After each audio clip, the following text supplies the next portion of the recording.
Please put your hands together for Ron.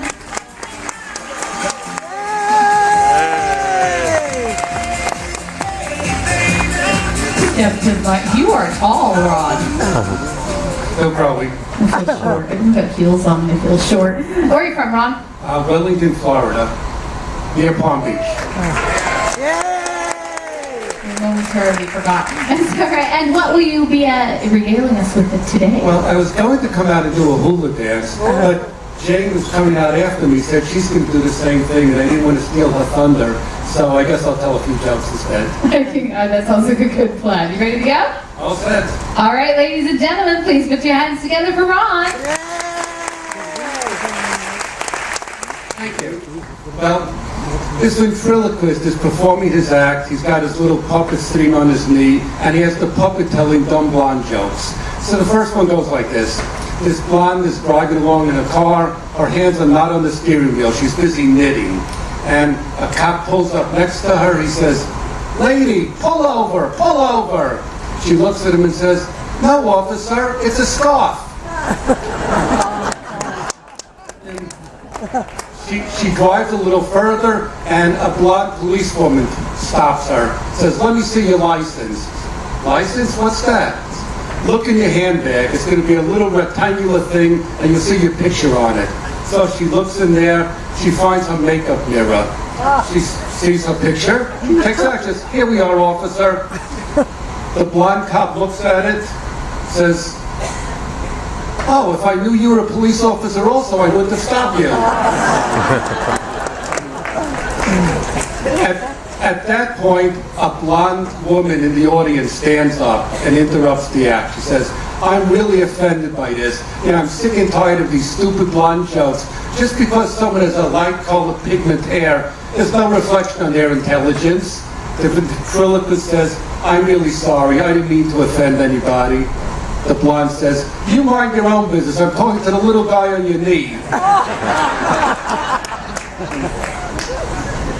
Recently, there's been a lot of outcry, a lot of criticism about some of the recent policies of the U.S. government. So President Obama is talking to Queen Elizabeth, and he says, "I wish there was some way that I could avoid hiring people who would turn out to be idiots. Do you have any suggestions?" And the Queen says, "I'd like to give them a simple riddle and see if they can answer it. Let me show you what I mean." So she calls in Prince Charles, and she says, "Charles, your mother and father have a child. It's neither your brother nor your sister. Who is it?" Charles says, "Oh, it's me." Very good. President goes back to Washington. He calls Vice President Biden into his office. He says, "Joe, I have a riddle for you. Your parents have a child. It's neither your brother nor your sister. Who is it?" Biden says, "Let me think about it a minute. I'll be back in a minute." He steps outside. He encounters Hillary Clinton. He says, "Hillary, your parents have a child. It's neither your brother nor your sister. Who is it?" Hillary says, "That's easy. It's me." So Vice President goes back in. He says, "President Obama, I know the answer to the riddle. My parents have a child. It's neither my brother nor my sister. It must be Hillary Clinton." The president says, "You idiot. It's not Hillary Clinton. It's Prince Charles."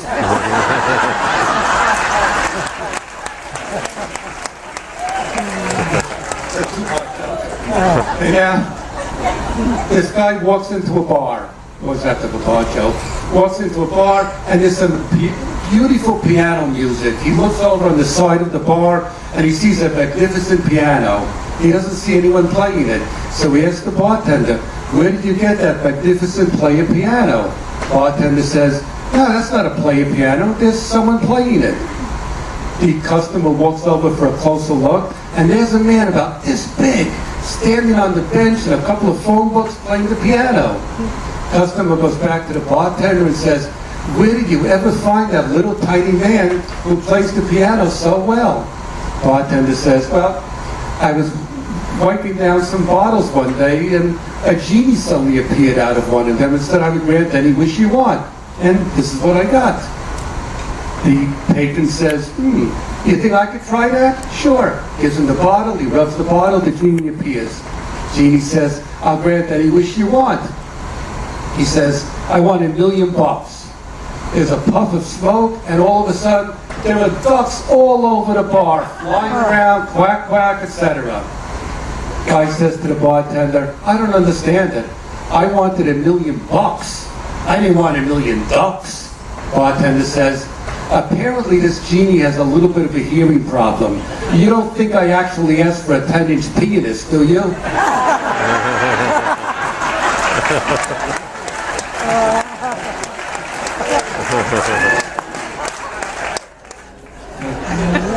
So now, how many of you are golfers? Okay, here's a golf joke you may want to repeat. This guy is going to go play golf. His wife says, make sure you don't stay out for more than 2 hours. Make sure you don't play more than 9 holes. We have something important to do this afternoon. He's a little annoyed driving to the golf course. Anyway, on the way there, he sees a beautiful woman standing next to a car with a flat tire. He stops, he changes the tire for her. Now he's all dirty. The woman says, I live right up the road. Why don't you come back to my house and wash up? He goes back there. One thing leads to another. They make passionate love all afternoon. 6 hours later, he comes back home. His wife is furious. Where the hell were you? I told you to be back in 2 hours. You know what? I'll tell you where I was if you really want to know. On the way to the golf course, I met this beautiful woman. She invited me back to her house, and we had wild sex all afternoon. The wife says, you're a damn liar. You played 18 holes, didn't you?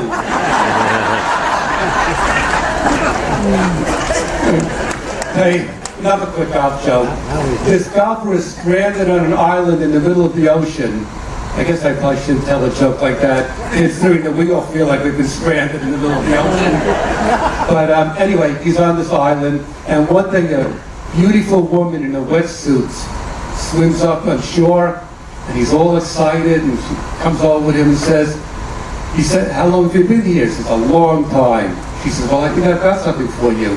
And she seductively opens the zipper on her sleeve, takes out a can of beer and says, I bet you haven't had one of these for a long time. Oh, that's great. Thank you, thank you. Then she opens the zipper on the other sleeve, takes out a pack of cigarettes. I bet you haven't had one of these for a long time. Says, oh, wow, that's wonderful. And she starts opening the zipper in the middle and says, and I bet you haven't played around for a long time either. He says, played around? Don't tell me you've got a set of golf clubs in there also.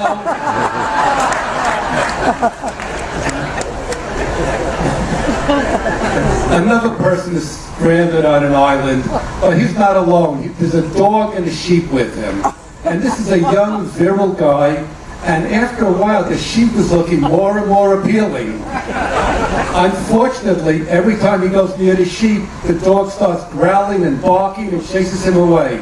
One day, a beautiful woman is swept up on shore. He gives her mouth-to-mouth resuscitation, revives her. She says, thank you, you saved me. I'll do anything at all to repay you. He says, really? Anything at all? She says, anything, just name it. Says, would you take this dog for a long walk to the other side of the island?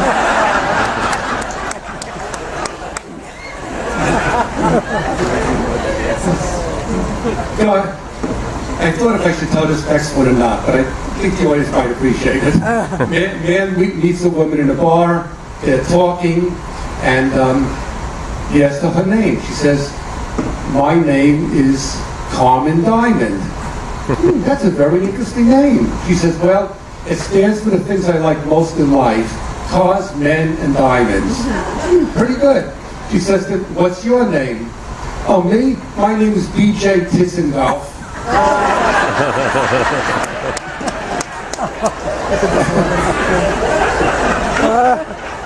Takes a second, right? That reminds me of one time I was in a bar. This woman starts talking to me. She's probably mid-60s or so, but really good looking, really in good shape. And after a little while, she says to me, have you ever made love to a mother and daughter at the same time? I said, no, I haven't. It sounds great. So she says, this may be your lucky night. Come home with me. So I go home with her, and I'm really starting to get excited because this woman really looks very good, and I can't imagine how hot her daughter must be. So we get to the house, she opens the front door, we walk in, she walks over to the foot of the stairs, looks upstairs and shouts, Mom, are you still awake?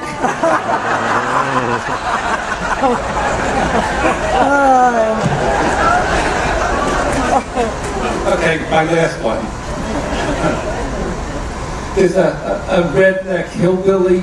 He goes to the doctor one day. He says, "Doctor, my cousin and I have 10 children. We really don't want any more children. I understand that there's an operation we can do that'll prevent us from having any more children." Doctor says, "Oh yes, it's called a vasectomy." "Oh really? How much does it cost?" $5,000. "Oh doctor, that's much too much money. Isn't there anything a little cheaper that I can do?" Doctor says, "Well actually, there is another procedure that you can perform yourself and it won't cost you anything." The guy says, "I'm not too bright. You sure I'll be able to handle it?" Doctor says, "It's very simple, trust me. Here's what you do. Get the biggest firecracker you can find, get an empty beer can, light the firecracker, put it in the beer can, and count to 10. That's it." "That's it? How's that going to prevent me from having children?" Doctor says, "Trust me." The guy goes home. He gets the biggest firecracker he can find in a can of beer. Empties the can. He lights the firecracker. My prop. He lights the firecracker. He puts it in the beer can and he starts counting. 1, 2, 3, 4, 5, 6, 7.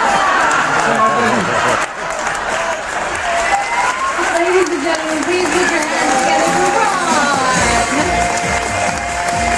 Thank you, Ron.